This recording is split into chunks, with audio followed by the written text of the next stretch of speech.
Hello there. As a rather glum-looking pair of Eurocrats signed the EU Withdrawal Agreement treaty yesterday, Number 10 was already telling business to stop lobbying for unlimited access to the EU labour force, while he also pressed for a swift EU++ deal with Japan.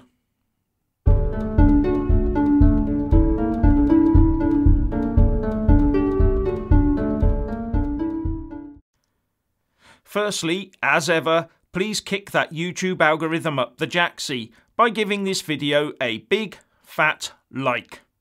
And I do generally upload new videos every single day, so please do check back regularly. Now, we've only got 7 days of EU membership left before us, and for those that don't know, Boris Johnson has been the UK Prime Minister for just 6 months to the day today, and what a 6 months it's been. And his flagship policy of Brexit via the amended Theresa May Withdrawal Agreement treaty is almost complete. Except, of course, for the torrid negotiations on the future relationship between the UK and the EU over the next 10 or 11 months. In a very recent video, I said that either the EU would threaten to reject the withdrawal agreement because of the UK imposed time limit, or that it would meekly sign up to it. And yesterday, to little or no fanfare and even less publicity, the EU Commission President Ursula von der Leyen and the EU Council President Charles Michel quietly signed the withdrawal agreement treaty. And as I understand it, once it's been signed by Boris Johnson and voted through by the EU Parliament next week on Wednesday the 29th, then everything is set for leaving the EU under that withdrawal agreement next Friday. Now, I'd still rather leave without a deal next Friday evening, but that now looks to be a zero possibility. So this outcome is probably the next best thing. Oh, and before the Remainers, soon-to-be rejoiners, butt in, yes, it is better than staying in the European Union. Now, the noises coming out of Number 10 sound quite promising. And one of those noises is that Boris has told UK business that it must look to training UK workers and not just importing untold amounts of labour as it has done in the past. The Mail reports that a raft of business groups wrote to the Home Secretary Priti Patel asking for an extension to the temporary visa route so that it can plug skills gaps. And the report says, the business groups argued extending the route and making it open to all sectors of the economy would help companies plug vital skills and labour gaps. But a Number 10 source rejected the demand and said UK companies should focus on levelling up the existing workforce.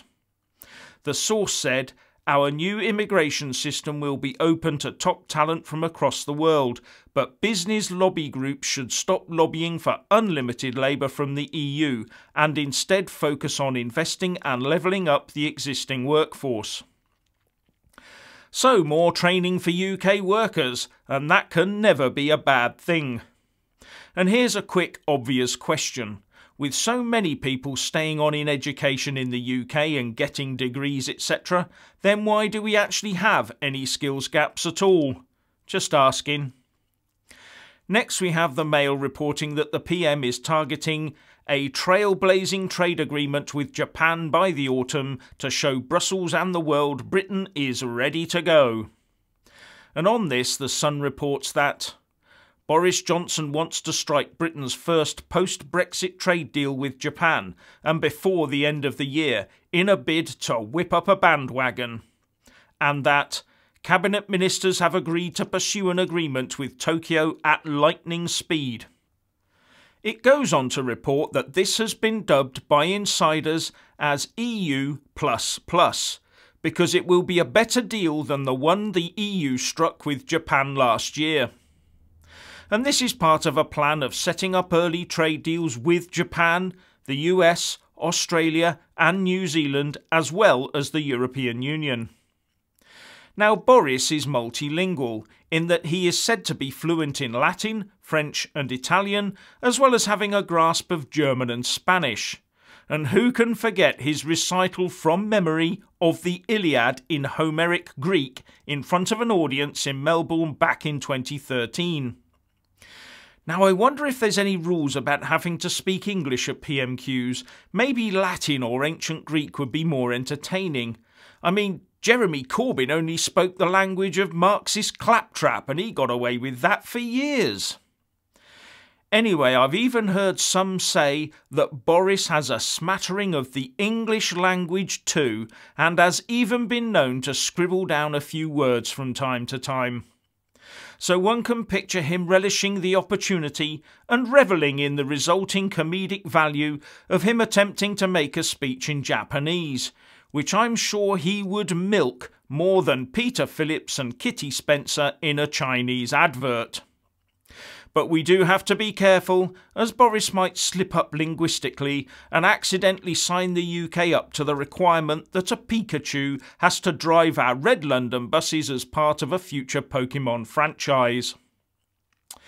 Anyway, if you want to hear more from me, please don't forget to subscribe and also press that little bell or you won't get any notifications. And if you want to see more of me, buy a mug with my mug on it. Anyway, what do you think? Please share and comment, and thank you for watching. Please do like and share this video, and also subscribe to my channel. And when subscribing, please do remember to press on the little bell next to the subscribe button. That way you'll get an alert every single time I put up a new video. And thank you very much for watching.